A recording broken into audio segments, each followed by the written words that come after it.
말씀은 사도행전 2장 42절의 말씀 보겠습니다. 사도행전 2장 42절의 말씀 보도록 하겠습니다. 신약성경 190면 사도행전 2장 42절의 말씀 보도록 하겠습니다.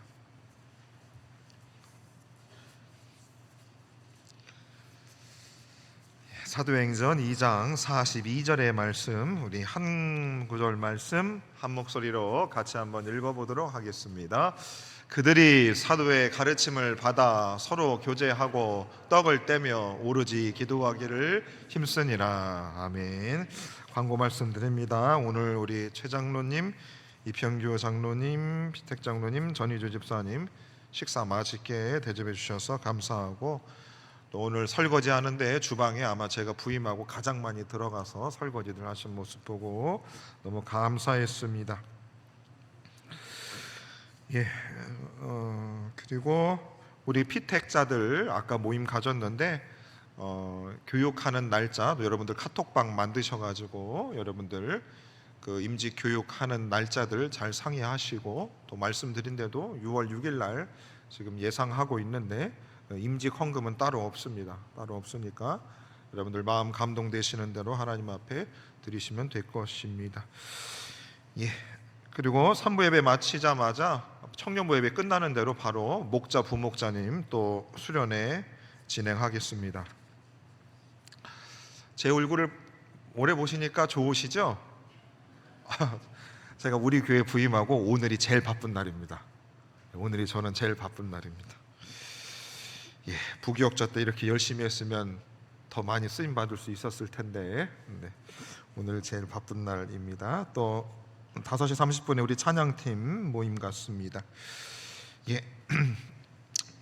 오늘 말씀은 지금 지난주, 지지난주 약간 강의형 설교입니다. 설교도 아니고 강의도 아닌 약간 그렇게 지금 진행하고 있습니다. 오늘도 말씀 제목이 서로 교제하며 떡을 떼며 라는 제목으로 하나님 말씀 생각합니다. 목자 부목자님 수련회 기초 강의라고 생각하시면 될 것 같습니다. 제가 작년 초에 재직훈련 잠시 하면서 또 지지난주 하면서 제가 목회 데이터 연구소에서 나오는 한국교회 트렌드 그거 설명을 좀 해드렸습니다. 이번 주에는 오늘은 그 한국교회 트렌드 그것이 2023년부터 26년까지 지금 23, 24, 25, 26에서 네 번째 나왔습니다. 그 4년 동안 나온 중에 매년 10가지의 키워드를 가졌습니다. 그러니까 올해까지 40개의 키워드 중에서 오늘 그 가운데서 소그룹에 관련된 내용을 가지고 말씀을 전하도록 하겠습니다. 오늘 제목은 이러합니다. 한번 띄워주시죠. 서로 교제하며 떡을 떼며입니다. 제가 대학교 다닐 때, 지워주십시오. 대학교 다닐 때 제가 메일 주소가 리바이벌 33이었습니다. 뭐냐? 부흥입니다. 부흥 33입니다. 33살 예수님 돌아가신 해로 적었습니다. 메일 주소를 리바이벌 부흥 33이었습니다. 왜 그랬는가? 저는 부흥을 보고 싶었습니다. 10대 때는 한국교회 이렇게 부흥회 많이 하고 철야기도도 많이 갔는데 약간 떴다방 같았습니다. 부동산 기획업자들 여기 좋은 땅이니까 막 사람을 선동한 다음에 막상 보니까 거품이 쭉 빠진 그런 느낌을 제가 10대 때는 한국교회에 많이 받았습니다. 그리고 실제로 30대 40대 오니까 교회가 풍선 바람 빠지듯이 쭉 빠지기 시작하는 겁니다. 보톡스 맞은 여자들이 나이 먹으니까 보톡스 약발이 죽으니까 바람 빠지니까 또 맞아야 됩니다. 그렇죠? 쭈글쭈글해지는 겁니다. 그래서 제 마음에 하나님 부흥을 주십시오. 부흥을 주십시오. 부흥은 사람이 작두를 탄다고 되는 게 아니고, 사람이 모인다고 되는 게 아니고, 부흥은 하나님이 주셔야 되는 겁니다. 예배는 우리가 폼으로 예배 충분히 드릴 수 있습니다. 그렇잖아요. 3.1절 같은데, 광고절 같은데 그 행사들 할 때 보면 대통령 중심으로 해서 줄 타려고 여럿 앉아 있습니다. 근데 진짜 나라를 생각하는 사람이 몇이나 될까? 순국선열을 생각하는 사람이 몇이나 될까? 부흥이라는 건 어떨 것일까? 부흥은 하나님이 주시는 겁니다. 사람의 형편과 모양을 따라 주는 게 아니고 하나님이 성령을 부어주셔서 한 마음으로 거룩한 열망함을 하나님 부어주시는 게 그 부흥입니다. 누가 시키지도 않았는데 기도하게 되는 거고, 누가 시키지도 않았는데 말씀을 보게 되는, 누가 시키지도 않았는데 교회를 오는 겁니다. 기도를 하는 겁니다. 이게 부흥인 겁니다. 저는 목회하는 동안에 그거를 보고 싶습니다. 한국 교회에 다 무너진다는데 우리 교회는 그것을 저는 보고 싶습니다. 저를 하나님이 에덴 교회에 보내줬으니까 한국 교회가 무너져도 에덴 교회는 부흥이 계속 일어나는 교회이고 싶습니다. 그래서 사람들이 야, 한국 교회 다 망해가는데 에덴 교회 어디냐? 그 교회는 자꾸 살아난다는데 뭐냐? 비결이 뭐냐? 우리가 하는 게 아니고 하나님이 부흥을 주시는 거다. 그래서 부흥에 대한 갈망이 있습니다. 그래서 목회데이터 연구소에서 4년 동안 작년에 이런 책을 냈습니다. 부흥하는 교회, 쇠퇴하는 교회라는 책을 냈습니다. 부흥하는 교회, 쇠퇴하는 교회. 4년 동안 그 연구소에서 조사한 결과 부흥하는 교회는 비결이 뭔가? 자, 이제 보여주십시오. 자, 부흥하는 교회의 DNA는 뭐다? 결국 뭐다? 소그룹이다. 소그룹, 사조직을 만드는 거다. 부흥하는 교회의 비결이 뭐라고요? 사조직을 만드는 거다 그럽니다. 오늘도 1월달 정기당에 마치고 이렇게 5분쯤 올라왔는데 아직도 3, 4, 5 식당 구석구석에서 사조직 모임을 하고 계신 분들이 있었습니다. 뭐냐? 우리 교회가 소그룹이 잘 되고 있는 겁니다. 이제 소그룹이죠, 그렇죠? 한 3년 전에는 무슨 꿈꾸기 속이 있나 그랬는데 요즘은 그렇게 모이면 야, 이제 성도님들이 말씀 가지고 교제를 하나 보다 생각합니다. 부흥하는 교회의 비결이 뭐냐? 4년 동안 조사해 보니까 소그룹이 잘 되는 교회가 부흥을 했다는 겁니다. 자, 그럼 우리 교회 작년에 우리가 목장 모임을 했습니다. 그렇죠? 여러분 모였죠? 모였는데 무슨 얘기 하셨어요? 왜 이렇게 추운지 몰라. 무슨 이야기를 했는가? 우리가 목장 모임을 했는데. 그래서 일단 겉으로는 작년에는 우리가 모양새는 갖췄습니다. 이제 우리 교회도, 저도 우리 교회가 부흥하는 교회이고 싶으니까 우리도 한번 소그룹 한번 해보자는 겁니다. 제대로 한번 해보자 이런 거죠. 자, 다음 장 넘겨줍니다. 자, 코로나가 끝나고 나서, 코로나 때 사실 교회 많이들 못 오셨습니다. 그렇죠? 10명씩 20명씩 막 제한했습니다, 나라에서. 자, 코로나가 끝났습니다. 자, 그래서 이제 사람들이 교회에 이제 다 옛날 숫자는 다 모이기 시작했습니다. 그런데 교회를 코로나 끝나고 교회 오긴 했는데 교회가 좀 모이긴 했어도 썰렁한 느낌이 있는 겁니다. 왜 그럴까? 썰렁합니다. 시대가 변해서 그래. 요즘 시대가 그렇게 변하다 보니까 사람들이 있어도 외로운 건 사실이야. 그런데 자, 부흥하는 교회는 공통점은 바로 소그룹이 코로나가 끝났는데도 살아있더라 이 말입니다. 아니, 코로나 중에도 소그룹이 살아있는 교회는 끝났는데 더 부흥을 하게 되더라 이 말입니다. 코로나 때에 문 닫은 교회도 수천 된다고 그럽니다. 근데 소그룹이 살아있는 교회는 교회가 크든 작든 교회가 더 부흥했다 이 말입니다. 그게 조사 결과랍니다. 그래서 2023년도 첫 번째 키워드가 뭐였냐면 플로팅 크리스천이라고 그럽니다. 세 번째 보여주십시오. 자, 뭐냐? 앉을 자리는 돌아왔지만 기댈 자리는 비어있다. 무슨 말입니까? 이제 교회는 우리가 예배를 드릴 수가 있게 됐는데 뭐가 안 됐는가? 마음을 놓고 기댈 사람이 없어졌다는 겁니다.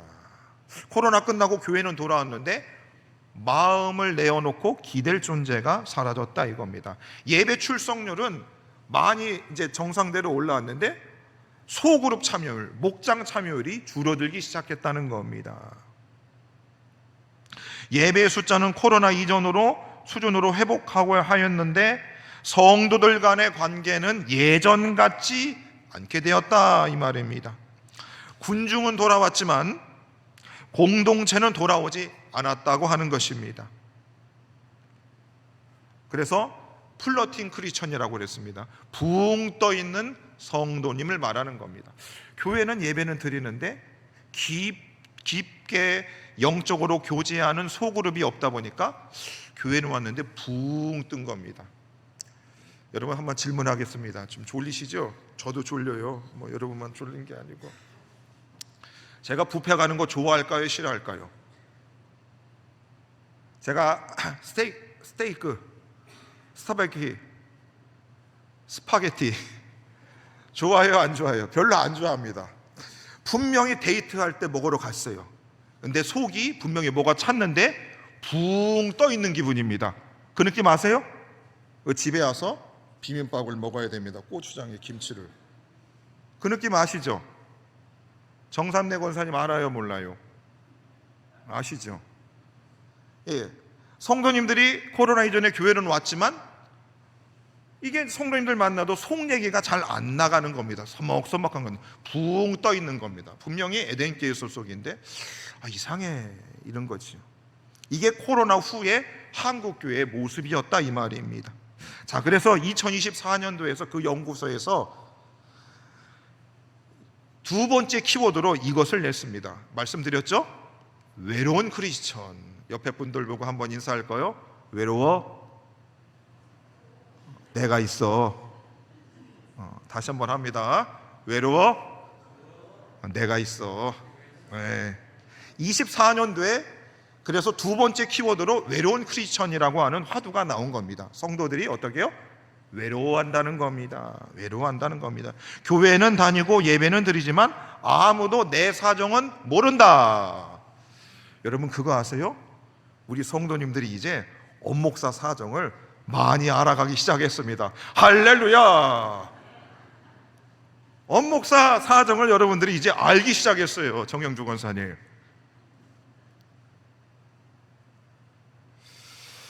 그 지난 2년 동안은 여러분들이 제 사정을 몰라도 성령님이 제 마음을 알아주셨어요. 네, 알아주셨습니다. 자, 그래서 여러분 이런 겁니다. 큰 교회 여러분 좋아하지 마십시오. 자, 우리가 대예배의 한계가 있습니다. 2부 예배 때 우리 많은 사람들이 모여서 성가대가 이제 21분이 모여서 찬양을 하니까 제법 그럴듯해집니다. 유튜브 화면에도 꽉 차서 야 교회가 괜찮아 보입니다. 자, 대예배만 드려서는 한계가 있다는 겁니다. 예배 드리고 나서 무슨 소리예요? 아이고 추워 외로워 죽겠네 이러는 겁니다. 성도님들 외로운 겁니다. 그래서 뭐가 필요하다? 소그룹이 필요하다는 겁니다. 사모임 필요하다는 거. 오직 소그룹만이 고립을 끊을 수가 있다는 겁니다. 고립을 끊을 수 있다. 고립을 끊을 수 있다. 그래서 예배만 드리고 목장 모임을 안 하고 가면 외로울까요? 안 외로울까요? 외로울 가능성이 더 높다는 겁니다. 높다는 겁니다. 자, 그래서 우리가 소그룹을 대배만큼 목장 모임도 중요하게 여겨야 된다는 겁니다. 여겨야 된다는 겁니다. 자, 신학적인 근거가 있습니다. 하나님은 언제나 작은 단위로 일하셨다. 자, 예수님을 따라다니는 사람이 몇 명이었습니까? 12명이었을까요? 더 많았습니다. 그렇죠? 예수님을 따라다니는 사람은 되게 많았습니다. 근데 예수님은 12명만 집중적으로 트레이닝을 했습니다. 소그룹을 하셨습니다. 소그룹을 집중적으로 양육하셨습니다. 이게 되게 중요한 겁니다. 예수님은 수많은 사람이 예수님을 따라다녔지만 그 중에서 몇 명? 12명만 택하셔서 하셨습니다. 소그룹으로 일하셨다. 자, 초대교회는 어땠는가? 초대교회는 여러분 건물을 지을 수가 없지 않습니까? 그렇죠? 핍박이 강하죠. 북한도 마찬가지 아닙니까? 교회 건물 지을 수가 없죠. 다 어떻게 해요? 집에서 모였습니다. 동굴에서 모였습니다. 사람들 눈피해서 산에서 바다에서 보이지 않는 곳에서 모였습니다. 작게 모여야 됩니다. 크게 모이면 잡히는 겁니다. 가정의 식탁에서 밥을 먹으면서 고구마 나눠 먹으면서 감자 나눠 먹으면서 소그룹을 유지해서 교회는 생명력을 유지한 것입니다. 자, 사도행전 오늘 본문 말씀 제가 읽어드립니다. 잘 들어보세요. 그들이 사도의 가르침을 받아서 뭐예요? 대예배입니다. 그렇죠? 사도가 소수만 모이면 다 모아놓고 말씀을 가르친 다음에 그 다음에 뭐를 했어요? 서로 교제하며 떡을 떼며 했다는 겁니다. 서로 교제하고 떡을 떼는 거는 소그룹이에요, 대그룹이에요? 소그룹. 정권사님, 저 언제 떡 줄 거예요? 집에 언제 떡 줄 거냐고요? 시루떡 좋아해요? 꿀떡 좋아해요? 자, 서로 떡을 떼며 교제했답니다. 소그룹을 해야 됩니다. 언제 떡 줄 거예요, 저? 요즘에는 성도들이 이 소그룹을 하는데 이제 식당에서 모여서 합니다. 목사님, 시대가 그런 거야. 아무나 내 안방에 들여보내면 안 돼. 루이비통이 있고 또 뭐예요? 샤넬도 있고 또 뭐예요, 여자분들? 메이크업 또 뭐 있잖아요. 안방 가면 그거 뺏어갈까 봐. 예. 자, 그래서 되는 교회는 소그룹으로 잘 모이는 겁니다. 떡을 떼며 서로 교제해야 된다는 겁니다. 교제해야 된다는 겁니다. 이 대단히 중요한 겁니다. 대단히 중요한 겁니다. 여러분, 목양실에 올라와 보신 분 몇 분 안 되시죠? 제가 왜 문을 안 여나? 목사님도 방을 열어라. 떡을 떼자며 방을 열어라. 청소를 안 해서 못 열어요. 저도 살림살이가 다 있습니다. 거기에 오고 싶은 분들 오세요. 눈은 한쪽만 감고 열어드리겠습니다. 여자 혼자는 오지 마세요. 120세 이상만 혼자 오실 수 있습니다. 여성분은. 어떤 권사님이 화요일날 신방 가자는데 둘이 가자는 겁니다. 권사님하고 저랑 정분 납니다. 안 됩니다. 그랬습니다. 됐습니다. 그래서 여러분, 서로 떡을 떼며 교제했다는 건 뭡니까? 초대교회가 왜 잘 됐는가? 소그룹이 잘 돼서 그러는 겁니다. 소그룹이 잘 되는 겁니다. 시골에 가면 여러분 미용실들 있지 않습니까? 그 미용실 사장님이 지혜로운 분이 있어요. 그 미용실은 경제가 어려워도 안 망합니다. 방법이 있습니다. 난로에다가 차를 끓입니다. 고구마를 굽습니다. 그 다음에 미용실 한켠에다 뭐랍니까? 구들장을 피는 겁니다. 장판을. 아줌마들이 거기 와서 신랑 욕하고 자식 욕하고 그러면서 어떻게 해요? 머리까지 자르는 겁니다. 소그룹이 잘 되면 뭐가 잘 된다? 미용실이 잘 된다. 이상한 소리 같습니까? 맞는 겁니다, 여러분. 소그룹이 잘 되면 잘 되는 겁니다. 자, 그래서 2024년도 10가지 키워드 중에 7번째 키워드가 이렇습니다. 소그룹을 재정의했습니다. 아니요, 그 전에요. 네, 그렇죠. 자, 소그룹은 뭐냐면 행정 조직이 아니라 처치인 저희 교회 안의 교회라는 겁니다. 교회 안의 교회. 자, 우리가 지금 예배 드리는 것도 교회고 목장으로 몇 분이 모이는 것도 교회다 아니다? 교회다. 두세 사람이 내 이름으로 모인 곳에 나도 그들 중에 있다. 교회다 이겁니다. 처치인 처치. 교회다 이겁니다. 저희 목장을 전에 목사님이 우리 목장을 201, 101, 301 이렇게 했잖아요. 이거 되게 앞서 나가는 교회입니다. 명칭이 믿음 목장, 소망 목장. 조금 고전적입니다. 그렇죠? 저도 그래서 그것을 착안해서 801 무슨 의미인지 압니까? 80대 이상의 남성 목장인 겁니다. 711 70대 이상의 여성 목장이라는 뜻입니다. 601은 그럼 어떻게 돼요? 60대 이상의 남자 목장. 그럼 611은 뭡니까? 60대 이상의 여성 목장인 겁니다. 이런 깊은 뜻이 있을 줄 목사님이 괜찮네. 그래서 소그룹은 교회 안의 교회입니다. 그래서 거기에는 뭐가 있어야 되는가? 말씀이 있어야 되고 삶의 나눔이 있어야 되고 찬양이 있어야 되고 그 다음에 돌봄이 기도가 있고 돌봄이 있어야 됩니다. 여러분, 저도 노안이 왔습니다. 죄송합니다. 작은 글씨가 보이질 않습니다. 이거 교회 안에 뭐가 있어야 된다? 소그룹 안에 말씀이 있고 나눔이 있고 돌봄이 있고 기도가 있어야 된다는 겁니다. 소그룹 할 때 뭐가 있어야 돌봄이 있어야 된다는 겁니다. 내치지 마시고 돌봄이 있어야 된다. 자, 다음 장 넘겨줍니다. 여러분, 대예배를 통해서 2부 예배 때 여러분 제가 무슨 설교했습니까? 비빔밥 얘기만 했잖아, 목사님. 그것만 기억하시면 곤란한 겁니다. 하나님이 우리의 모든 삶에 물과 기름 같은 것을 합력해서 어떻게 해요? 선을 이뤄가신다. 선을 이뤄가신다. 자, 대예배 때는 말씀을 우리가 듣는 시간입니다. 그거 말씀을 우리가 받죠. 그 다음에 소그룹 때는 무엇을 하냐면은 그 말씀대로 내가 살아낸 것을 나누는 시간이 되는 겁니다. 그 말씀을 내가 받고 내가 이 말씀대로 어떻게 살겠다라고 나누는 시간이 바로 목장 모임 시간이 되는 겁니다. 예, 그 얘기를 하는 겁니다. 예, 그 얘기를 해야 되는 겁니다. 그래서 여러분 설교 시간에 하나라도 뭐 건져야 됩니다. 못 건지면은 주부에 보시면 친절하게 제가 설교 요약을 올려놨습니다. 그러면은 설교 시간에 졸았어도 목장 모임 하기 전에 그걸 쓱 하나 읽고 단어 하나만 기억했다가 얘기하면 됩니다.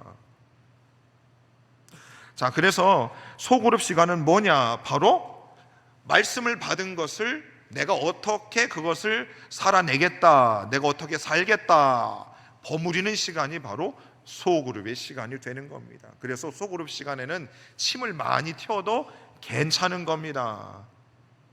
예, 말씀을 가지고 내가 이렇게 살겠다, 이렇게 노력하겠다, 그 고백을 하는 시간이 바로 소그룹 시간이 되는 겁니다.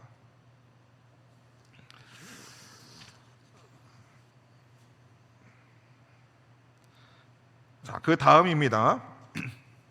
자, 이제 나이별로 지금 목장을 사실 만들었습니다.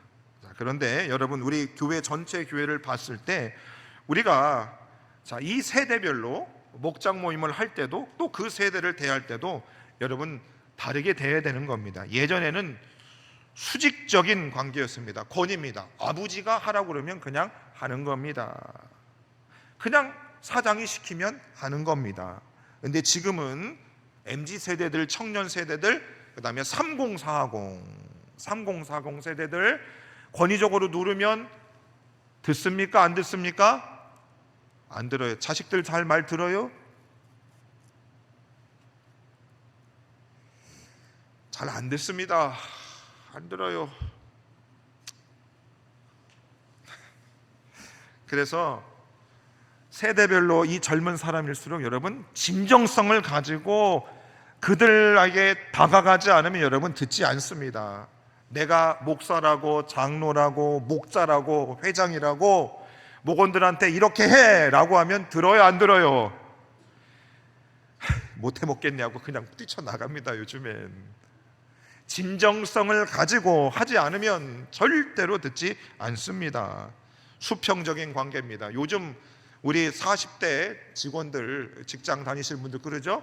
옛날에는 자, 회장님, 사장님, 부사장님, 전무님, 이사님, 상무님, 부장, 차장, 과장, 대리, 이 직급이 다 있지 않았습니까? 근데 지금은 다 뭐라 그럽니까? 매니저님 그럽니다. 다 서로 그렇게 얘기합니다. 호칭을 쓰지 않습니다. 수평적인 관계를 만들어 갑니다. 그래서 우리들이 목장을 해 나갈 때도 위계 질서를 따라 하는 걸 거부하게 되는 겁니다. 서로의 진정성을 가지고 우리가 동반적인 수평적인 관계에서 목장 모임을 해 나가야 된다, 그러는 겁니다.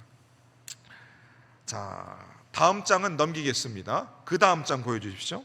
자, 25년도 세 번째 키워드는 뭐냐면 우리 한국교회 이제 평신도 성도님들께서 가지고 계신 능력들이 굉장히 많아졌답니다. 평신도 우리 성도님들이 역량들이 목사님들 이상 굉장히 뛰어나신 분들이 많아지기 시작했다는 겁니다. 그래서 여러분 요즘에는 바로 평신도 사역자님들, 신학을 하지 않았어도 교회 내에서 실제로 기도 모임을 인도하는 분도 계시고 어떤 교회들은 평신도임에도 불구하고 설교를 하시는 교회도 있습니다. 좀 특별한 교회들이 있습니다. 자, 그런데 그 평신도 사역자들은 어디서 만들어지는가? 설교 말씀을 듣는 걸 강단에서 만들어지지 않고 어디에서 만들어진다? 소그룹을 통해서 태어난다는 것입니다. 여러분 읽어봅니다. 정말 여러분들이 목자, 부목자로 이 리더로 여러분 이 소그룹을 여러분 잘하면 여러분 목사의 설교보다 어쩌면 그 소그룹 리더의 그 삶을 보고 평신도 사역자들이 많이 변화되는 것을 보게 되는 겁니다. 왜요? 말로는 안 되는 겁니다, 여러분. 삶으로 내 리더가 보여주는 모습의 사람들은 더 거기를 따르기 마련인 것입니다. 그래서 여러분 목자님들 손 한번 들어보세요. 죄송합니다. 참 느리네. 내리세요. 네. 부목자님들도 계시죠? 여러분 그래서 여러분 이 목자 여러분들이 진짜 잘하면 여러분들의 이 목원분들이 엄청난 잠재력을 여러분 발휘해낼 수 있는 겁니다. 제가 설교한 것보다 여러분들이 2주에 한 번씩 보는 그 목장 모임을 통해서 여러분들의 삶을 통해서 그분들은 새롭게 또 다른 리더로 태어나는 겁니다. 자, 옆에 분들 보고 이렇게 한번 인사합니다. 당신의 능력을 숨기지 마세요. 숨기지 마세요. 여러분들의 능력을 숨기지 마시고 잘 목장 모임 하시면서 발휘해 주셨으면 좋겠습니다. 자, 2026년도 와서 이제 이 목회 데이터 연구에 있어서 가장 첫 번째 키워드가 뭐였는가? 바로 심플 처치였습니다. 뭐예요? 복잡하면 망하고 단순하면 산다는 겁니다. 복잡하면 망하고 단순하면 산다는 겁니다. 여러분 제가 삶을 복잡하게 사는 것 같습니까? 단순하게 사는 것 같습니까? 예? 딱 봐도 단순해 보이지 않습니까? 될 수 있으면 단순하게 살려고 합니다. 예수님 말고는 크게 중요하지 않는 겁니다. 자, 26년도에 돌아와서 교회도 마찬가지입니다. 교회가 심플 처치인 겁니다. 복잡하면 안 됩니다. 예전에는 수많은 교회 행사들이 너무 많았습니다. 골치 아픕니다. 너무 많아요. 담임 목사님 너무 헷갈려. 행사가 너무 많아가지고. 그렇죠? 저도 우리 교회를 더 구조를 단순화시키려고 지금 그러고 있습니다. 근데 우리 교회가 가져온 54년의 역사가 있습니다. 지금 전도회가 있고 사실 목장이 있습니다.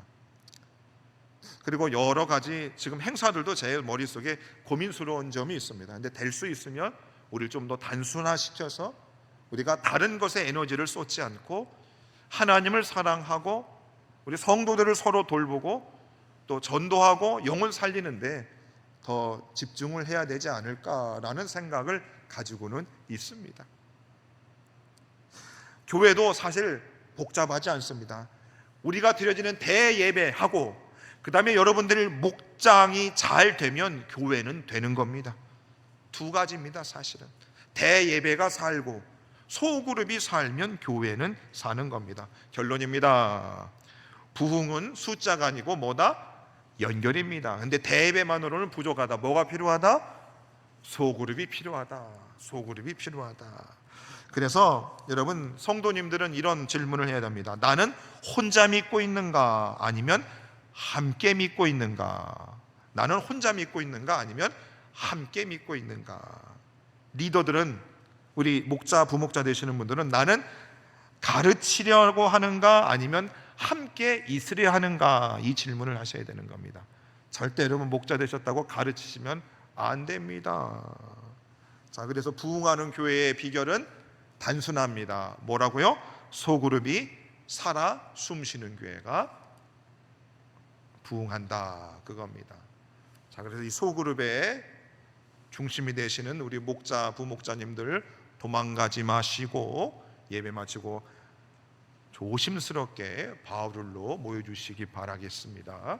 그래서 우리 교회가 대예배와 소그룹이 잘 되어서 교회가 새롭게 부흥되어지는 교회 될 수 있기를 주 이름으로 축원해 드리겠습니다. 우리 함께 연합해서 이렇게 한번 기도하겠습니다. 하나님, 부흥하는 교회는 소그룹이 목장이 잘 되는 교회라고 합니다.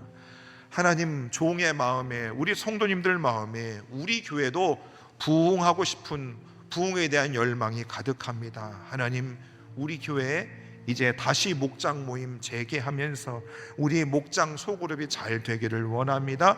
리더 되시는 분들, 또 부목자 되시는 분들, 또 함께 목원 되신 분들, 함께 우리 교회가 든든히 서로의 마음을 기댈 수 있는 아름다운 목장을 이루어가게 하여 주옵소서. 합심하여 기도하겠습니다.